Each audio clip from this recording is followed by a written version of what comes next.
फलटण येथील डॉक्टर आत्महत्या प्रकरणानंतर माजी खासदार रणजित नाईक निंबाळकर यांच्यावर टीका वेगवेगळ्या पद्धतीने होताना पाहायला मिळत आहे. तर रामराजे नाईक निंबाळकर यांनी देखील काल भाषणामध्ये नाव न घेता वेगवेगळ्या पद्धतीने टीका केलेली पाहायला मिळत आहे. आपल्यासोबत माजी खासदार रणजित नाईक निंबाळकर यांचे कार्यकर्ते आपल्यासोबत आहेत. खरं तर काल सभा जी झालेली आहे ती वेगवेगळ्या पद्धतीने सभा झालेली आहेत. आम्ही कधी टक्केवारी घेतलेली नाही अशा पद्धतीचं पण आता अलीकडचे कार्यकर्ते 15% जी ही घेता असं तुम्ही काय सांगाल या विषयाबद्दल? मी ह्या विषयामध्ये एकच सांगू शकतो, ही टक्केवारी तुम्ही जे आता आरोप करताय तुमच्या ह्याच्यामध्ये तुम्हीच त्या ठेकेदारामध्ये 50%चे भागीदार होता. त्याचं काय ह्याचं उत्तर त्यांनी द्यावं. माणुसकीला काळिंबा फासणारी माणसं आमच्या घरात नाहीत अशा पद्धतीने पण ते विधान करतात. मग तुमचं घराणं काय आहे तरी कुठलं ते तर एकदा समजावू द्या. माणूस का तुम्ही जे म्हणताय ना, आता जी ही घटना घडली, आमच्या भगिनीच्या तिने आत्महत्या केली, तिला बाकीच्या विषयी काय करण्यापेक्षा तुम्ही तिचं पूर्णपणे राजकारण करता. कशासाठी? हे मुद्दा राहिला वेगळा आणि तुम्ही त्यामध्ये पूर्णपणे राजकारण आणताय. बरोबर. हे कशासाठी? मग म्हणजे तुम्ही ह्याचा अर्थ स्पष्ट आहे की तुम्ही स्वतःला घराणेशाही समजताय. हे तुमचे घराणेशाही आहे का? तुमचे जे पूर्वज जे होते, आदरणीय मालोजीराजे असू द्या, शिवाजीराजे असू द्या, ह्यांचा वारसा तुमच्यापेक्षा आहे कुठे? पण एकूणच यामध्ये जर वेगवेगळ्या पद्धतीने जे ह्या टीका होत आहेत माजी खासदारांवरच जाणीवपूर्वक टार्गेट केलं जाते का? आता कसं आहे, त्यांना खासदारांनी केलेला जो विकास आहे, जे आता ते जनतेमध्ये जाऊन प्रत्येकाच्या अडीअडचणीला पूर्णपणे हे करतात, हे त्यांना त्यांच्या पायाखाली जमीनच सरकलेली आहे. त्याच्यामुळे बेछूट आरोप करणे ह्याशिवाय त्यांच्यामध्ये काही राहिलेलंच नाहीये. त्यांच्यापाशी मुद्दाच नाहीये म्हणून काहीतरी काढायचं आणि त्यांना टार्गेट करायचं.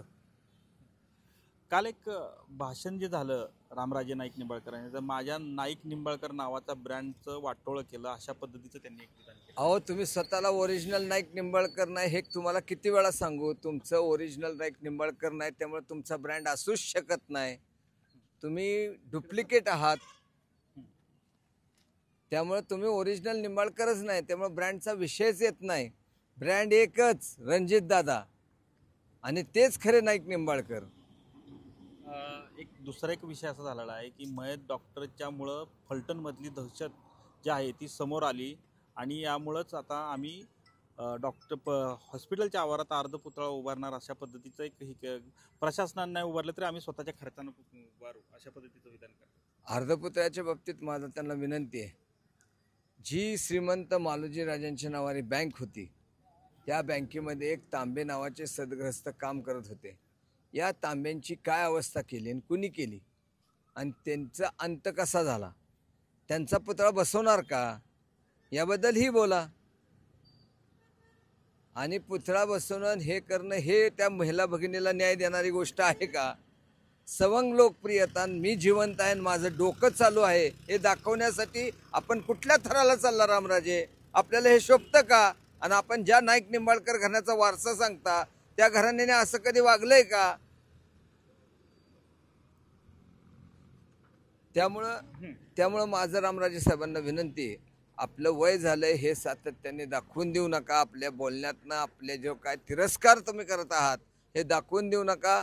तुम्हाला सहन होत नाही रणजितसिंह नाईक निंबाळकर जी कामं करतायत, जी विकास कामं करतायत, जनतेच्या प्रश्नात उभा राहतायत, हे तुम्हाला सहन होत नाही. म्हणून तुम्ही खोटे नाटे आरोप करणे, एखाद्या दुःखद प्रसंगात सुद्धा चुकीच्या पद्धतीचं राजकारण घुसवणे, हे आपले जे डोक्यातनं चाललंय ह्याला यश येणार नाही. यातनं सत्य बाहेर आल्याशिवाय राहणार नाही.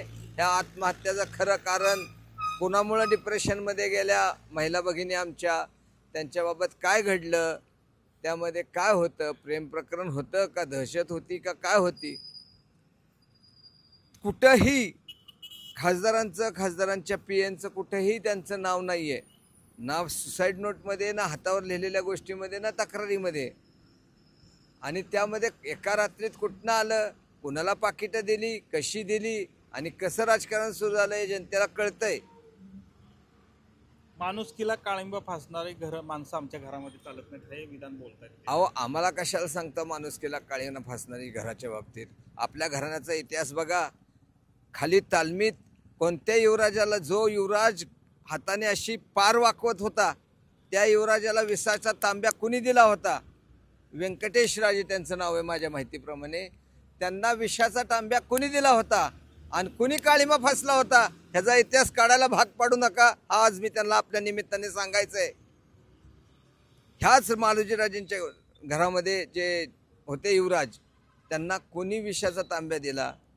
मला नाही माहिताच्या राजकारणावर राजकारण करायचं.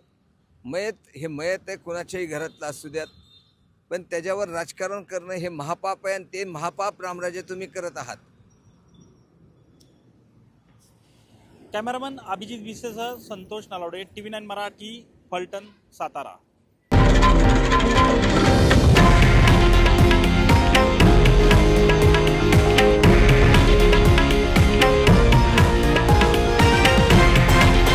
हे आहे देशातील नंबर 1 न्यूज नेटवर्क आणि आपण पाहत आहात TV9 मराठी, एकमेव.